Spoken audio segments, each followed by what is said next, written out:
Welcome to the Charles Vanhorn Show. Today is June the 24th, 2020. I just want to go over a few current events that I saw in the news today, and I'm sure you subscribe to news alerts, but how about I put my own spin on the news? I happened to see where Mitch McConnell, who calls himself the Grim Reaper, celebrated the 200th judge placement on the lower courts today. Remember how he held up most of President Obama's lower court judges, as well as his Supreme Court pick, Merrick Garland? He did so because the Democrats, in my opinion, were weak when it comes to strategy. The Republicans have always looked for opportunities in which to take the advantage, even if it meant lying, cheating, or rigging the election in order to win. But I want you to allow your mind to go back, and I want you to remember when the Democrats had a supermajority under President Obama in his first term in 2008. Guess what they did with that advantage? They kept shooting themselves in the foot because they kept trying to reach across the aisle looking for bipartisanship when the Republicans had no intentions of giving them a win. The Democrats had put themselves in this sort of twisted dilemma that they didn't want to pass any legislation unless it was bipartisan. That's not a qualm for Republicans. They don't want the Democrats on any of their legislation. They don't have a problem with it at all. But for some reason, in 2008, the Democrats wanted to have a kumbaya moment. They really wanted to show the country that they were trying to bridge the divide. Guess what happened? They lost the advantage, and President Obama and his administration was mired in gridlock for his 2 terms in office. But if we fast forward to today, under President Trump, there are no vacancies on the court as of today. This is President Trump's first term in office, and he has actually accomplished what really no other president has accomplished. He did so because the Democrats failed to seize the day. So guess what? There will be harmful decisions handed down to the American people because one party was feckless when it had the opportunity to be fearless. Let that soak in. You sometimes have to be fearless and not feckless. Let's talk about Roger Stone for a moment. And today, my podcast, it won't be very long. It'll be very short and brief. And we're going to just hit a few things while you're going about your busy afternoon. I just want you to think about it and to let this just marinate in your consciousness for a moment. Think about Roger Stone.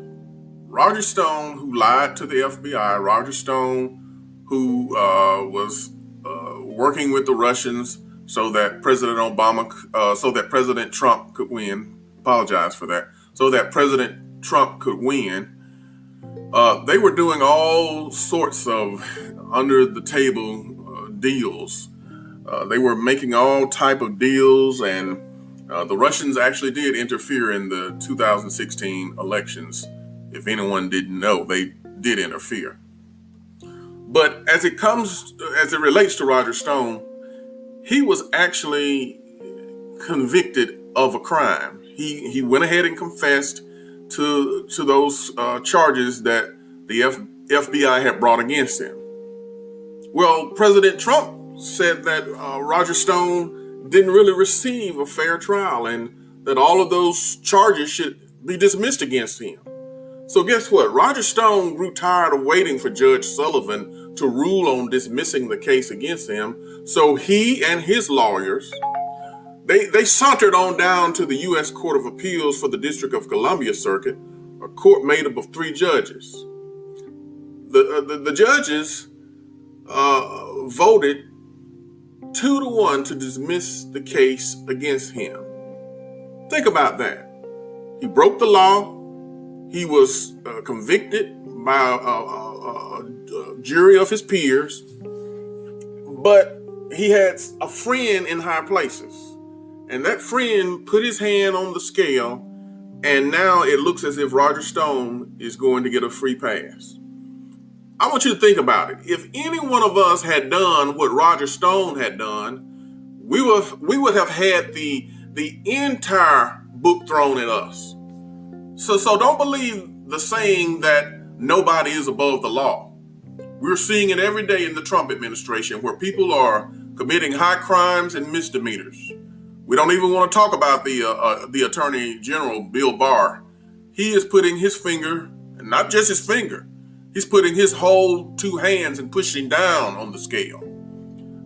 So there are people who are committing high crimes and misdemeanors and are getting away with it. They're getting away with breaking the law.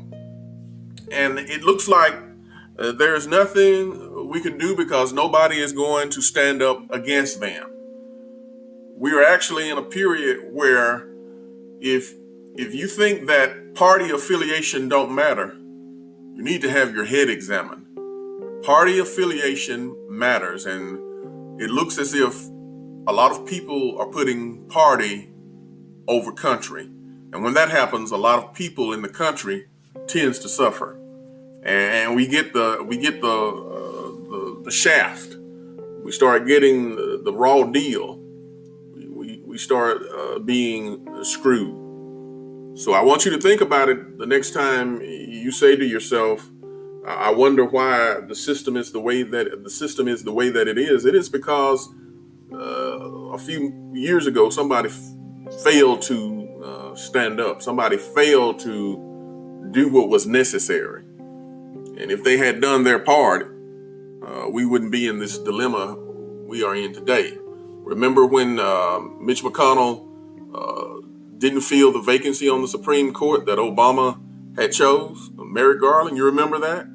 Instead of him, the President Obama fighting and using the levers of power to go ahead and get that justice confirmed, he just allowed the Grim Reaper to do whatever he wanted to. And so now we have a majority of Republicans on the Supreme Court, and we have almost now a majority of Republicans in the lower courts. This will actually haunt us for generations to come.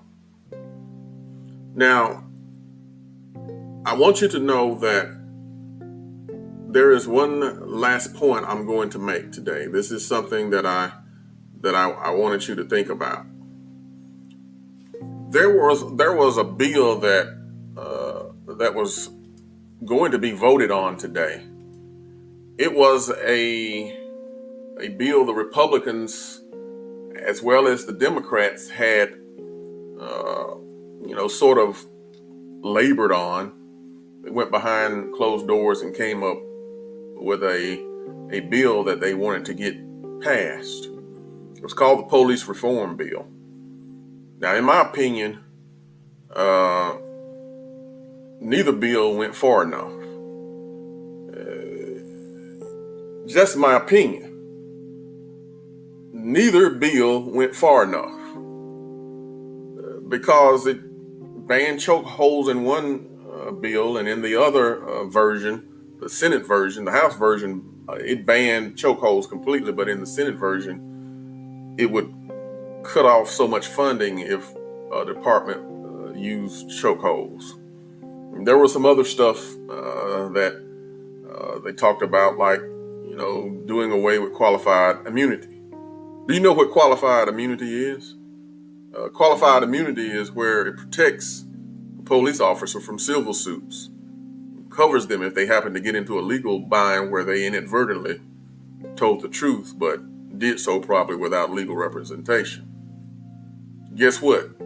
You don't have those kind of rights, but they do. Even when they are in the wrong, they can rely on that. So I wanted you to, be aware of what's going on around us. Pay attention to all of the signs that's going around us, because there's a lot taking place. There's a lot that's going on in the White House. There's a lot going on in these state houses. There is a lot going on. So people, please Pay attention. Don't just focus on one thing. You need to be able to walk and chew gum at the same time. You need to be aware. Pay attention to everything that's going on politically. Mentally, keep your composure. But pay attention and watch how things are changing. And a lot of it is not for the good. If you notice, there have not been a lot of news about the protesters. Sometimes the media, they get on a story when it's hot. They focus on it. But once that story sort of loses some of its steam, the media moves on. But I do want you to know that there are still protests taking place all over the country. And even if you're not out there, pounding the pavement, you can still do your part. You can help with those who are marching by, if they are in legal trouble, you can help with their legal fees. Because some people are doing the hard work on the ground and they're racking up some legal fees. So you might not be able to go out there and just pound the pavement, but there's other things you can do by letting your voice be heard, taking a stand. If you see something or see an injustice, say something. So there are other ways to actually be a part of this movement than actually being a protester. This is the last thing I'm going to talk about, and then my podcast for today is over. I want you to understand that there's a lot hanging on that November presidential election. There's a lot hanging on it. We don't know what the future holds, but how it's looking right now, who knows what will happen on November the 3rd? Who knows? If Joe Biden wins, will Trump leave office? Or will he just call the entire election rigged or fraud? Because right now he's going against mail-in ballots.